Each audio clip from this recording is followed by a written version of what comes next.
Jangan lupa subscribe dan tombol lonceng notifikasi. Oke? Selamat menonton.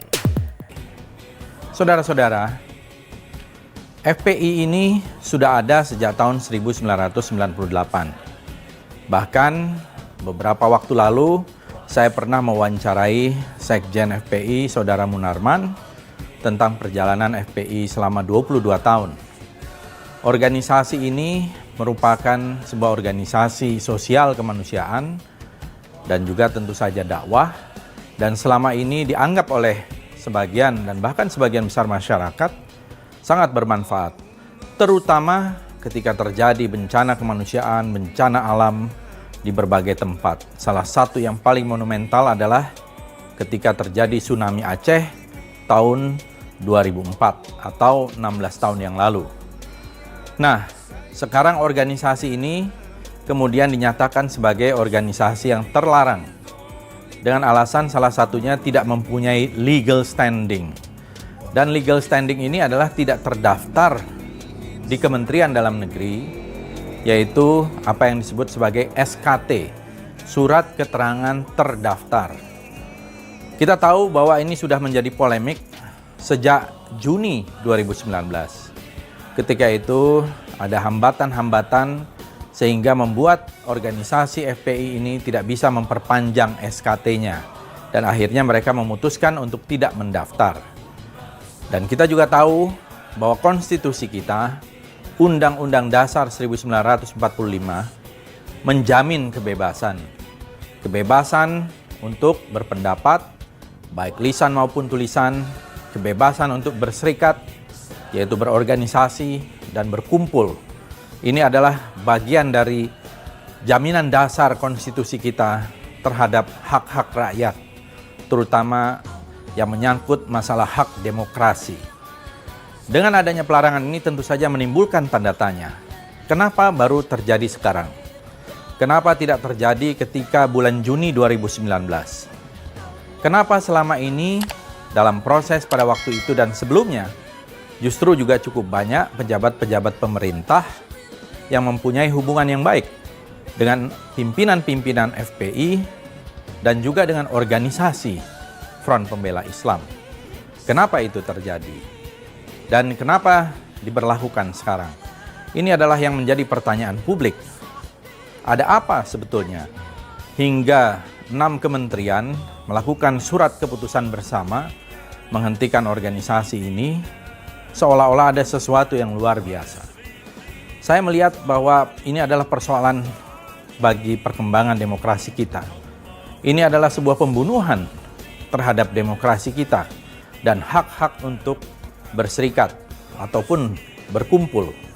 Karena kalau kita lihat undang-undang kita dan prinsip negara kita adalah negara hukum, seharusnya tuduhan-tuduhan dan keberatan-keberatan pemerintah terhadap organisasi ini bisa dilakukan melalui keputusan pengadilan.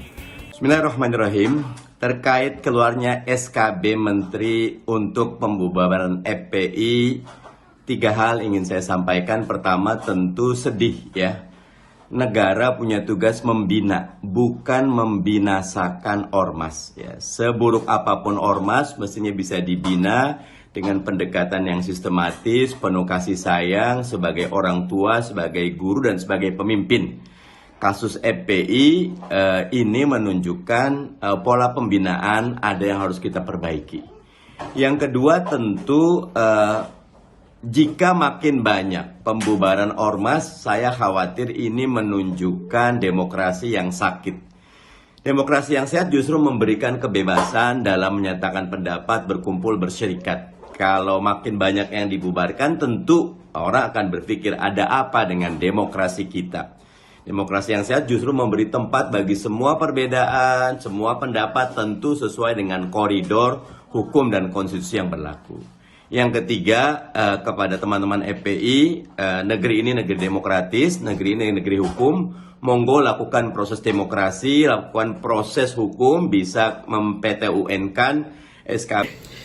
Kalau yang menjadi alasan pemerintah melarang FPI karena organisasi ini dinyatakan tidak memiliki surat keterangan terdaftar yang menurut keterangan sudah habis pada 20 Juni 2019, maka hal yang sama juga harus diberlakukan kepada ormas-ormas lain yang SKT-nya tidak berlaku dan tidak mengajukan perpanjangan. Kalau yang dipersoalkan terkait dengan FPI adalah tindakannya yang sering melakukan kekerasan, sweeping, dan tindakan lain yang meresahkan masyarakat, maka hal yang sama juga harus diberlakukan kepada ormas lain. Karena dalam pemahaman saya, tidak hanya FPI yang dalam kegiatannya juga melakukan tindakan seperti sweeping dan perbuatan-perbuatan seperti main hakim sendiri. Akan tetapi, apa yang dilakukan pemerintah ini bukan satu bentuk sikap anti terhadap Islam. Bukan pula sikap yang menunjukkan adanya ketidakterbukaan pemerintah terhadap umat Islam. Tetapi konteksnya adalah penegakan hukum dan peraturan yang berlaku di tanah air kita. Karena itu maka masyarakat hendaknya menyikapi masalah pelarangan FPI ini secara biasa-biasa saja, tidak perlu berlebih-lebihan dan tidak perlu juga sampai melakukan tindakan-tindakan kekerasan yang melanggar hukum.